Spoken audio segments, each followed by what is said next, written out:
This is a chapter 1 समान अध्ययन general studies youth publication का चैप्टर नंबर फर्स्ट है। चलिए हम लोग स्टार्ट करते हैं। यह सभी बच्चे के लिए बीपीएससी टीआरई 4 में जो बैठने वाले हैं सभी के लिए मोस्ट इम्पोर्टेंट है। 1 to 5 से 11 12th के लिए सभी बच्चे इसको मोस्ट इम्पोर्टेंट है, सभी पढ़ेंगे। चलिए हम लोग स्टार्ट करते हैं। फर्स्ट क्वेश्चन,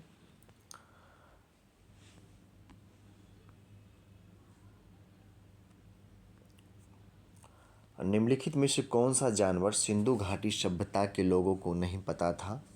निम्नलिखित में से कौन सा जानवर सिंधु घाटी सभ्यता के लोगों को नहीं पता था? यह ऑप्शन थोड़ा सा कन्फ्यूजन है। चलिए इसका हम लोग डिटेल पढ़ते हैं। वैसे ऑप्शन में डी डाला हुआ है, लेकिन हम लोग पढ़ते हैं इसका डिटेल्स। सिंधु घाटी सभ्यता के लोगों को बैल, घोड़ा, हाथी आदि पशुओं के बारे में जानकारी थी। जहाँ तक घोड़े का प्रश्न है, प्रारंभ में ऐसा माना जाता था कि सैंधव लोग घोड़े से परिचित नहीं थे, किंतु लोथल, सुरकोटदा, कालीबंगन आदि स्थलों से घोड़े की मुंड मूर्तियाँ, हड्डियाँ, जबड़े आदि के अवशेष मिल जाने के पश्चात अब यह निश्चित हो गया है कि इस पशु से भी सैंधव लोग परिचित थे। स्रोत है केसी श्रीवास्तव का बुक है कोई। नोट में लिखा है बिहार लोक सेवा आयोग ने इसका उत्तर बी माना है। और भी डिटेल इसका आप लोग दूसरे बुक से पढ़ लेंगे। जो एग्जैक्ट आंसर होगा उसको आप टिक आउट करेंगे। चलिए नेक्स्ट वन क्वेश्चन हम लोग देखते हैं। प्रारंभिक वैदिक काल के दौरान कौन सा शहर प्राचीन मगध साम्राज्य की राजधानी के रूप में कार्य करता था? प्रारंभिक वैदिक काल के दौरान कौन सा शहर प्राचीन मगध साम्राज्य की राजधानी के रूप में कार्य करता था? ऑप्शन नंबर ए राजगिरी हो जाएगा। चलिए नेक्स्ट वन क्वेश्चन देखते हैं हम लोग। क्वेश्चन नंबर थर्ड, बोधिस्थ प्रज्ञापानी की पेंटिंग स्थित है। बोधिस्थ प्रज्ञापानी की पेंटिंग स्थित है अजंता में। फोर्थ नंबर क्वेश्चन देखते हैं हम लोग। भारतीय कला में स्तूप, चैत्य और विहार का निर्माण निम्नलिखित में से किससे संबंधित है? भारतीय कला में स्तूप, चैत्य और विहार का निर्माण निम्नलिखित में से किससे संबंधित है? ऑप्शन नंबर सी हो जाएगा, बौद्ध धर्म हो जाएगा। चलिए ऑप्शन नंबर हम लोग क्वेश्चन नंबर 5 देखते हैं। क्वेश्चन नंबर 5 है, मगध एवं अंग के मैदान निम्नलिखित में से किसके हिस्से हैं? मगध एवं Anga plains are parts of which of the following? Magadha एवं अंग के मैदान निम्नलिखित में से किसके हिस्से हैं? तो यह मध्य गंगा का मैदान। ऑप्शन नंबर बी मध्य गंगा का मैदान। चलिए हम लोग फाइव नंबर क्वेश्चन देख लिए। 6 नंबर क्वेश्चन देखते हैं। कौटिल्य किस स्थान में राजनीति विज्ञान और अर्थशास्त्र के प्रधानाध्यापक थे? कौटिल्य किस स्थान में राजनीति विज्ञान और अर्थशास्त्र के प्रधानाध्यापक थे? ऑप्शन नंबर सी हो जाएगा, तक्षशिला के। चलिए हम लोग नेक्स्ट वन क्वेश्चन देखते हैं। 7th नंबर क्वेश्चन है, गुप्त काल और गुप्तोत्तर काल के निम्नलिखित कथनों पर विचार कीजिए। फाहियान एक चीनी तीर्थयात्री था जो हर्ष के शासनकाल के दौरान आया था। हुएनसांग एक चीनी बौद्ध भिक्षु थे जिन्होंने चंद्रगुप्त द्वितीय के शासनकाल के दौरान भारत का दौरा किया था। उपयुक्त में से कौन सा कथन सही है? इसमें से उपयुक्त में से कोई भी कथन सही नहीं, क्योंकि फाहियान जो है चंद्रगुप्त द्वितीय के समय में आए थे और हुएनसांग जो है हर्षवर्धन के समय में आए थे। फाहियान चंद्रगुप्त द्वितीय के समय में आए थे और हुएनसांग जो है हर्षवर्धन के समय में आए थे। यह नॉलेज होना चाहिए।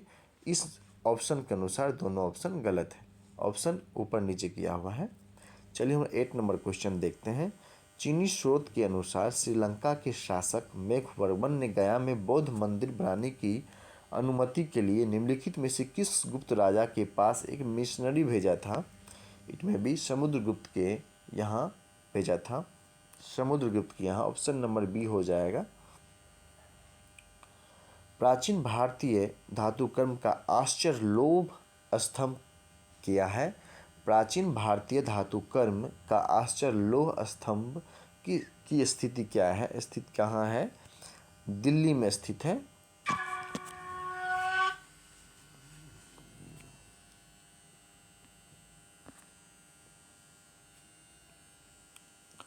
खीर भवानी मेला जो है आयोजित किया जाता है। खीर भवानी मेला आयोजित किया जाता है जम्मू कश्मीर में। खीर भवानी मेला कहाँ आयोजित किया जाता है? जम्मू कश्मीर में। राजनीति की प्रारंभिक पुस्तक नीतिसार किसके द्वारा लिखी गई थी? कामंदक के द्वारा लिखी गई थी। ऑप्शन नंबर बी, राजनीति की प्रारंभिक पुस्तक नीतिसार किसके द्वारा लिखी गई थी? कामंदक के द्वारा लिखी गई थी।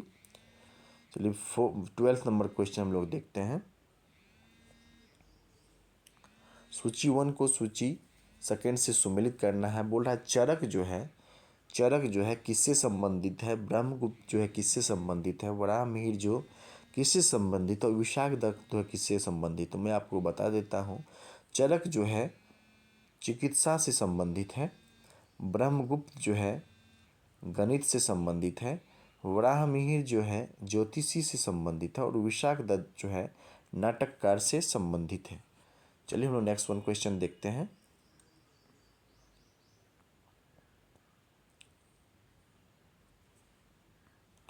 ऐतिहासिक दक्षिणापथ नामक क्षेत्र का विस्तार जो है विंध्याचल पर्वत श्रेणी से कृष्णा नदी के मध्य हुआ है। विंध्याचल पर्वत श्रेणी से कृष्णा नदी के मध्य।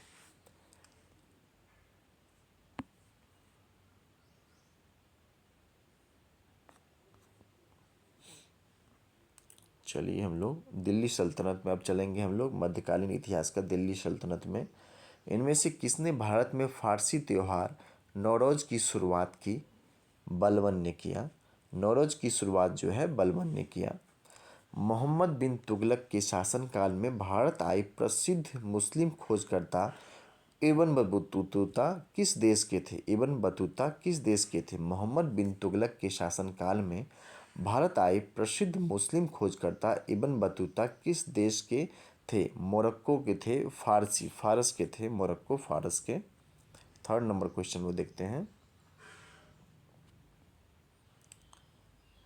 मैथिली भाषा का विकास निम्नलिखित में से किसके शासनकाल के दौरान शुरू हुआ? मैथिली भाषा का विकास निम्नलिखित में से किसके शासनकाल में शुरू हुआ? कर्नाट राजवंश में शुरू हुआ। फोर्थ नंबर क्वेश्चन देखते हैं। नाथपंथियों, सिद्धों, योगियों ने भक्ति धर्म को किस क्षेत्र में लोकप्रिय बनाया? नाथपंथियों, सिद्धों और योगियों ने भक्ति धर्म को किस क्षेत्र में लोकप्रिय बनाया? दक्षिण भारत नहीं होगा, उत्तर भारत होगा ऑप्शन में। उत्तर भारत होगा ऑप्शन में। ऑप्शन नंबर ए।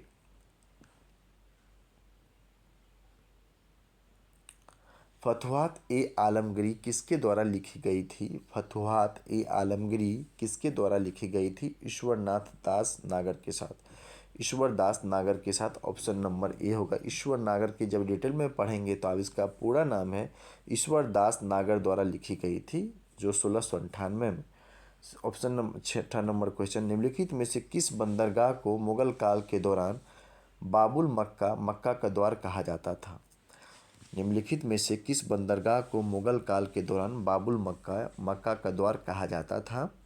सूरत को कहा जाता था।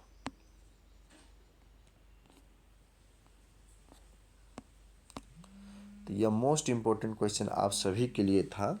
तो आप सभी इस चैनल पर नए हैं तो चैनल को सब्सक्राइब कर लेंगे। इसी तरह हम लोग चैप्टर बाय चैप्टर जो है छोटे छोटे क्वेश्चन 10 से 15 क्वेश्चन प्रत्येक दिन लेकर आएंगे। आप लोग 5 से 10 मिनट में इसको रिवीजन कर लेंगे। Thank you so much. अगर इस चैनल पर नए हैं तो चैनल को सब्सक्राइब कर लेंगे आप सभी। Thank you so much.